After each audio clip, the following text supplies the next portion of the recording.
Hello all and welcome back to Broadside.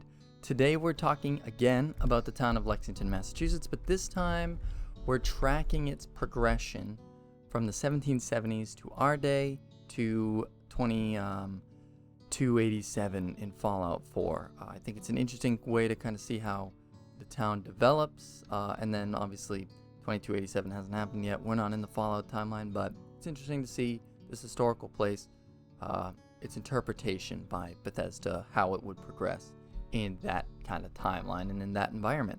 With that out of the way, let's first give a brief introduction on why Lexington even matters, and why it's in these games. So Lexington was first settled by Europeans in 1642. Obviously Native Americans have been there far longer. It was later formally incorporated into Massachusetts in 1713. It's located 10 miles northwest of downtown Boston, Massachusetts, and it's seen its population grow from a small village to 34,000 people as of 2020. It's probably best known for being the site of the first shots of the American Revolution in the Battle of Lexington as part of the battles of Lexington and Concord. As I've teased before, we'll cover that battle in depth in a video in the mid to far future. Obviously, it's going to take a little while to kind of do that, but the 250th anniversary is coming up, so maybe we'll get it done by then, hopefully. During the 1700s, there is an escalating conflict between the local population and the British regulars and their government overlords. And that kind of leads to a search in Concord that is initiated by the British regulars. They march their way through Lexington to get there. They encounter local militia who are armed, who are in the town common. Shots break out, people die, the revolution begins. I go into it way more in depth in the video that I'll attach here, and as I said before, we'll really give it a deep dive, but not until later on. So that's what makes this town famous, is those minutes, those moments in 1775 when American militia and British regulars exchange fire. That is why the town is included in the frontier section of Assassin's Creed 3, and that's why, at least it's part of the reason why I think that Bethesda chose Boston as a Fallout 4 location, because it's an interesting area, a lot of history, especially around the Revolution. So with that out of the way, we can jump into Assassin's Creed 3 and discuss kind of how the town looks to get us a baseline so that we can jump into 2024 and then way into the far future in a different timeline. Okay, so now we're back, and I'm tiny and on this side now. So hello, and I'm fading into existence, but we're doing our best. Okay, so let's talk about Lexington in the 1770s. But this is what the town looks like. And I want to highlight here, so the Buckman Tavern is here, just to kind of cement us with some modern day locations. Buckman Tavern is there. The Hancock Clark House is up this road. Then we have the Monroe Tavern down in the southeast. And we have the cemetery over to the west. We have the Belfry in the center. So this is what we're kind of getting to. I want to talk about Lexington Common. That's kind of the important thing that we needed to discuss, because minor spoiler alert, not much of this town survives the post-apocalypse. In fact, not much of this town survives the divergence between the Fallout universe and our own. What I can guarantee is that that's Buckman Tavern, because they have a little historical marker and it looks exactly like our modern day. So this is the Buckman Tavern, just to kind of cement ourselves, okay? Buckman Tavern's there. How many times do I have to say it? 1,000. This would be what we would consider the town common, the Lexington Battle Green, this area here when I get up to the roof.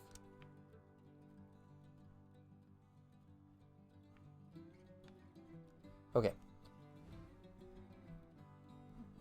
So when we talk about the town of Lexington, there's a main route here. It's this southern route.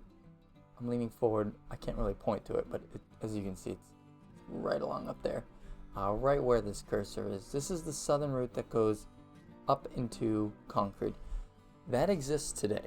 That road was a Native American path the Europeans found useful, and so they basically converted it into their own use, and it goes from Cambridge to Concord. And so that's the route that the British regulars march on, and it is this road over here. So this is the road that we're going to track to kind of cement ourselves, okay? So this route, if you head that way, if you head east, that's Cambridge. If you continue on this route through the center of Lexington with the Belfry, which is a structure that exists today, you will eventually make your way to the town of Concord by making your way west and north. I hesitate to say northwest because it's not a diagonal like that. As you can see, it's more west than north. So, but that is something that can cement us in all three worlds. So it's something I wanted to highlight. Now, if this is to be believed that is that road, then 1770s would say that this area would be the Lexington Battle Green. And this would be the area in which we exchanged fire with British regular forces. The Belfry would be roughly in this area. Buckman Tavern would be over there, so that lines up. The troops would leave there and assemble here, not block the road, but merely stand in opposition. And so in our modern day, the John Parker statue that we'll talk about would be, roughly in this area, right where the structure is, at the meeting point of these two roads here. So this would be where the John Parker, the Minuteman, the militia statue would be right here. So just cement yourself. This is what this looks like, okay, in the 1770s. That gives us a good baseline for going forward. So with that introduced, we can move to the pictures I took when I went to Lexington this year and discuss kind of how it's changed and how our landmarks are doing today. So let's talk about, or at least show, some of the pictures we have here today. We'll jump down. We have the Buckman Tavern, which is, like I said, on that more northerly road where those two kind of converge to make Lexington Green. This is to the north of Lexington Green, north of the statue that we're going to see. Just to kind of give you an idea of, next to the Lexington Green is the Buckman Tavern. There's this wide open grass area. The area is developed in that there are businesses around. However, there's still a lot of greenery, a lot of park for the people of Lexington to kind of enjoy. This is our beloved statue of John Parker, or the militiamen, the Minutemen. Regardless of how you refer to the statue, here it is. Has a rock base, as we can see, and it stands on the confluence, like I said, of the road that leads to Concord and then the road that leads more to the north. This is the beginning of Lexington Common. So if you're looking at John Parker, you are looking at the beginning of, it's somewhat of a triangle shape that leads from here, but it's a wide open area that used to have places like the meeting house and schoolhouse, but now is a place for relaxation, for picnics, and for monuments, for those looking to kind of honor the battle or just try and enjoy a nice, beautiful day in New England. So this is what the statue looks like, and then we can go to what the statue looks at. This is the road that John Parker looks at. It's a main road. Obviously, it has a lot of small businesses, cute shops, the typical small town America kind of feel. It's a main route. Yeah, it's developed, but it's not industrial or anything like that. Just remember how low the buildings are, and kind of the setup of Main Street and what John Parker's view is in our world before we get to Fallout 4. But as you can see, it has taken that natural progression from the 1770s to more of a modern day small town with businesses, small and medium, that you can kind of visit, and you can walk down. It's got a great welcoming feel, I would say.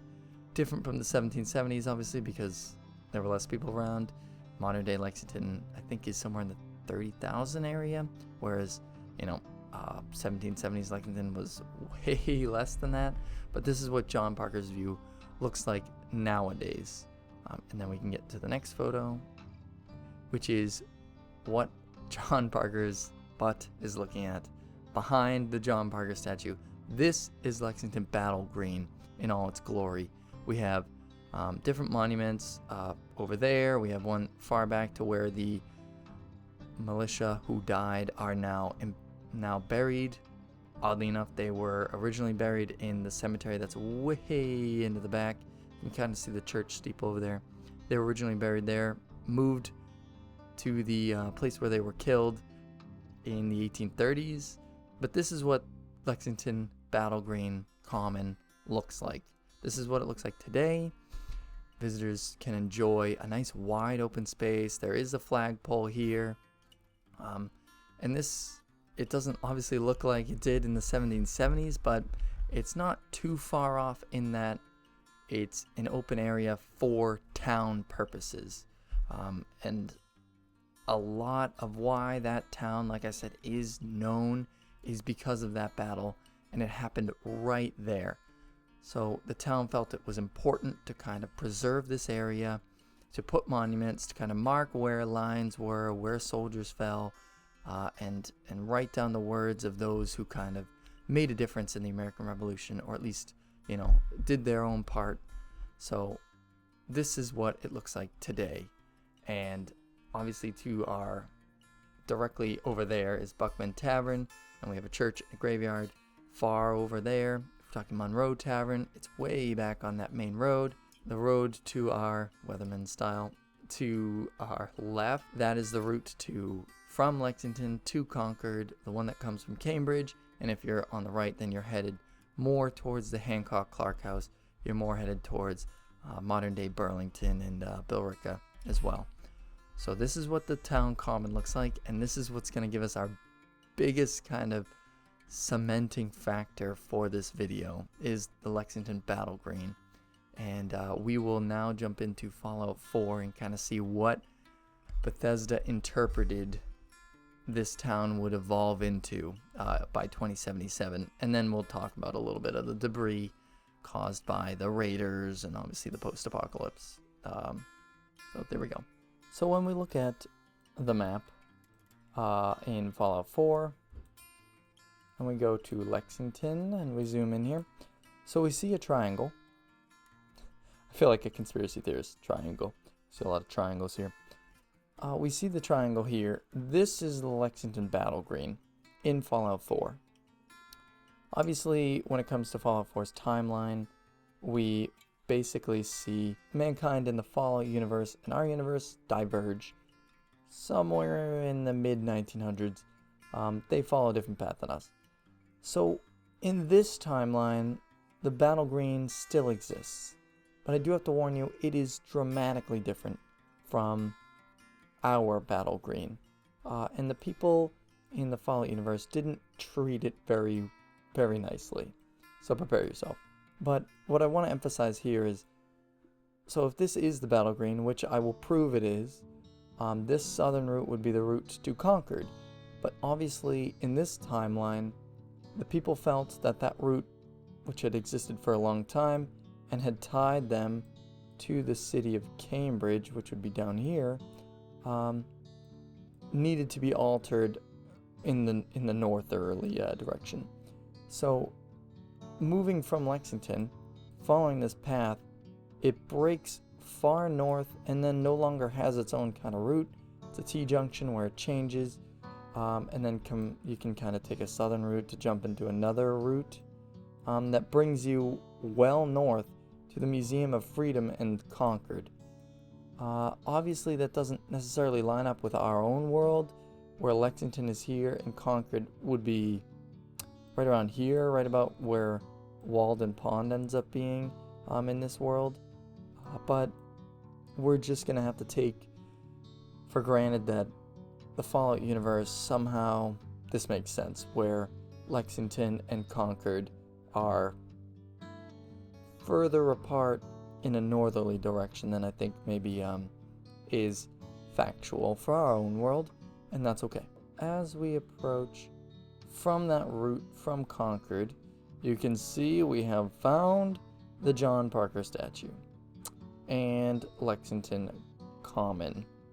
Obviously, this is a little bit underwhelming, considering that we saw a very lush and green expanse that was quite large, but this is what Lexington Common looks like in the Fallout universe.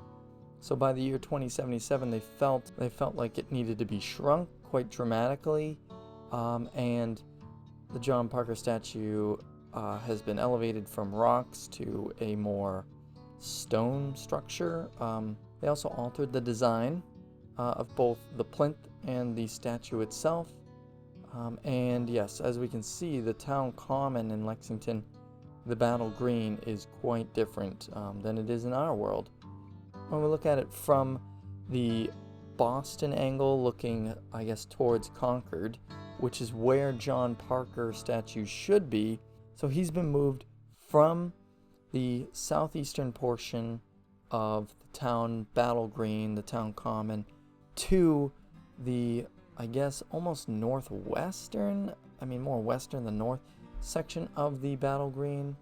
And we can see that he's over here now, facing what would be the town of Concord, more like Walden Pond in this universe.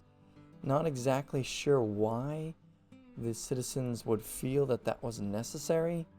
I think, now this is hearsay, this is just a guess for me, but I think the positioning of the statue in our world, John Parker is making a stand against the oncoming British. So the British obviously came from that road. This is that southern road that we talked about, and this is the kind of meeting point of these two roads. So the British make their way up through here, end up fighting on the common, and then continuing their march this way up into Concord, which you can somewhat see over there, the white building in the far, far distance. So they make their way that way. So it would make sense that they put this statue here to kind of face those British that will never come again, but, came that way. But in the Fallout universe, the citizens of Lexington felt that there was no need to have him there anymore, and that they moved him, I guess, to face their new enemies, Walden Pond / Concord. And we can also see that since this is the cardinal direction, we can prove that Concord is right where we're facing right now. This is where the church is in our world. It is not there anymore, and this is also where the old burial ground would be, which has been replaced by some local businesses, which is a shame. Obviously, that would require digging up, or maybe just not digging up, maybe just destroying the gravestones of those who, fought and died in the Revolution, or at least, some of the oldest members of the Lexington community, dating back to the 1600s, were buried there. So it would be wild to do that in our world, but the Fallout universe is a wild world. So apparently they did not care too much for those citizens, and they removed them. Now, what's upsetting to me personally would be the lack of the Buckman Tavern, which should be where we're facing right now. As I said, John Parker statue should be here, which would mean Buckman Tavern would be over here. Instead, we have some apartment buildings. Maybe they were businesses. If we go up, we can get a good look, but Buckman Tavern should be right in this area, and instead we have, that large apartment building and a basketball court, which is a shame that, again, they felt it was necessary to get rid of that, but it's the Fallout universe, so we just have to go with the flow here. Monroe Tavern, I have looked down that way, is not there.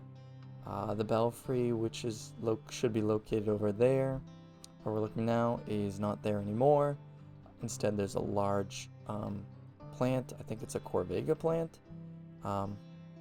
They do have a nice new sign for the city of Lexington, which is very nice. But yeah, you can tell that it's really industrialized in the Fallout universe. Yeah, in general, this is just a town in a sorry state with none of the landmarks that we've seen except for that one main road, which has been changed after it leaves Lexington, and the John Parker statue, which has been moved, and the battle green, which has been shrunk. And that's going to do it for us today. Thank you so much for watching this guilty pleasure of mine, frankly, to kind of compare this same place, but in 3 different eras. Yeah, I think there's such a cool thing that developers do, where they, add their own tweaks to maybe a known location, and then you can kind of compare and contrast. So thank you for indulging me today. Leave a like if you liked the video, subscribe for more similar content. We're gonna continue to march along, and yeah, try to publish a video once a month. So yeah, we'll see, and thank you again.